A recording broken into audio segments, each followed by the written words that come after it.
During my second year of university, I found myself in a relationship with a young man from a very affluent South American family. The spring break plans were a grand affair. He, along with his brother and a cohort of their friends, had secured spots on one of those packaged student tours to South Padre Island, the kind that involved a chartered bus and prearranged accommodations. By the time I was invited, the bus was full, with no seats remaining. As luck would have it, my roommate mentioned that her boyfriend, along with a few of his fraternity brothers, were making the journey down to the island by road, crammed into a pickup truck. She put in a word for me, and after a brief conversation, her boyfriend agreed to let me tag along. And so, I found myself committed to a long road trip with 4 guys who were, for the most part, complete strangers to me. I had a passing acquaintance with my roommate's boyfriend, but it was superficial at best. For the majority of the grueling drive, I occupied the passenger seat up front, and I even took a couple of shifts behind the wheel to relieve the others. 3 of the 4 travelers were reasonably decent company, making conversation and sharing the driving duties. The 4th, however, was the owner of the truck, and he was, to put it mildly, a real piece of work. He outright refused to drive, retreating to the back seat of the cab where he proceeded to get profoundly stoned for the entire duration of the trip. I later learned from the others that his universally accepted moniker within the fraternity was simply drugs, which told me everything I needed to know about his priorities.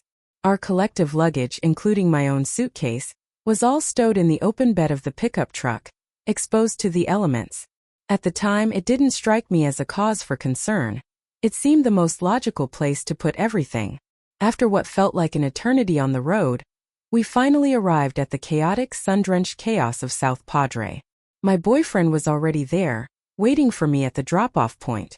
I climbed out of the truck, fished out my wallet and handed the jerk, drugs, $100 bill for my share of the gasoline, expressed a polite hope that they all enjoyed their week, and practically sprinted into my boyfriend's waiting arms, eager to put the awkward journey behind me. The incident unfolded later that evening, as we were all getting ready to head out to one of the many beachfront bars. I went to my suitcase to retrieve some cash and discovered, with a sinking feeling of dread, that the entire sum I had brought with me, $300 in cash, was gone. It had been stolen, neatly lifted from an inner compartment of my luggage. I was absolutely certain it was drugs. The other guys had been perfectly friendly and helpful during the drive, but he had been sullen, hostile, and had barely acknowledged my existence. I was devastated, broke before the vacation had even properly begun, and broke into tears of frustration and anger. My boyfriend was immediately comforting, wrapping me in a hug and assuring me not to worry, that he would cover all my expenses for the week. While his generosity soothed my immediate panic, he and his brother, along with their entire group of friends, were visibly and audibly furious. A dark, protective anger settled over them for a moment before they pushed it aside to ensure we had a good night. The week progressed in a blissful, sun-soaked haze, and I had nearly put the theft out of my mind, thanks to my boyfriend's kindness. Then, almost 7 days later, as we were winding down our trip, we were at a popular bar enjoying our final nights. I glanced out the window and felt my blood run cold. I saw them, the fraternity guys, pulling into the parking lot in that same now infamous truck. I started shaking, a mix of residual anger and a fresh wave of anxiety. My boyfriend noticed my reaction immediately and placed a steadying hand on my arm. "Don't worry," he said, his voice low and calm. "We'll leave. But first," he added, his eyes narrowing as he looked out the window, "which one is their truck?" I pointed it out, the memory of that uncomfortable ride flooding back. He told me he'd be right back, and with a nod to his brother, the 2 of them slipped outside. I waited at the table, my heart hammering against my ribs, trying to make myself small and invisible in the booth, praying they wouldn't spot me. It felt like an eternity, but it was only a few minutes before my boyfriend and his brother returned. He grabbed my hand, said, "Let's go," and we swiftly exited the bar through a side door. We spent the rest of the evening at a different spot, and the incident was forgotten as we laughed and danced, having a fantastic time. When our spring break week officially ended a couple of days later, my boyfriend announced that he had no intention of riding back on the crowded, slow-moving bus.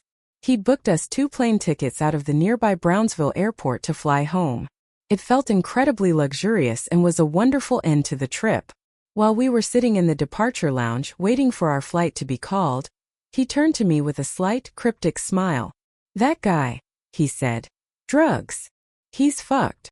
I looked at him confused and asked what he meant. What was he talking about? He explained, his tone matter-of-fact, that when he and his brother had gone outside the bar that night, they had taken a small, decisive act of retribution. They had put a substantial amount of sand directly into the truck's gas tank. Their truck, he informed me, was going to crap out completely shortly after they left the island. My feelings upon hearing this were immediately mixed. A part of me, the part that still felt the sting of the stolen $300, felt a fierce, vindictive satisfaction. But another part was apprehensive about the scale of the retaliation. Still, the deed was done. We were already at the airport miles away. This was the late 1980s, remember? There were no cell phones to call and warn them, no way to turn back even if we had wanted to. We boarded our plane and flew home. Life on campus quickly returned to its normal rhythm. About 2 days after I had settled back into my dorm room, my roommate came to me, a look of bemused curiosity on her face. "Hey," she asked, "did you ever run into the guys on your trip?" "I just heard from my boyfriend." I replied, carefully neutral, that I thought I might have seen them once in passing but wasn't sure. She then proceeded to tell me the story she had just heard. Their truck had indeed broken down catastrophically about an hour after they had departed South Padre Island. The engine had completely seized up and died. They had been stranded on the side of the road for hours, eventually needing a tow to a remote mechanic's garage. The repair process had been a nightmare. They'd had to completely clear the contaminated fuel lines, replace the fuel pump, and in the end, the damage was so severe that the entire engine needed to be replaced. The cost was astronomical. The final and perhaps most satisfying piece of the story was that Drug's father had been absolutely livid when he found out. He had insisted that his son drive the newly repaired truck all the way home himself as a form of penance, and upon its arrival, his truck privileges were permanently and irrevocably revoked. Karma, I thought to myself with a slow, spreading smile. Thanks.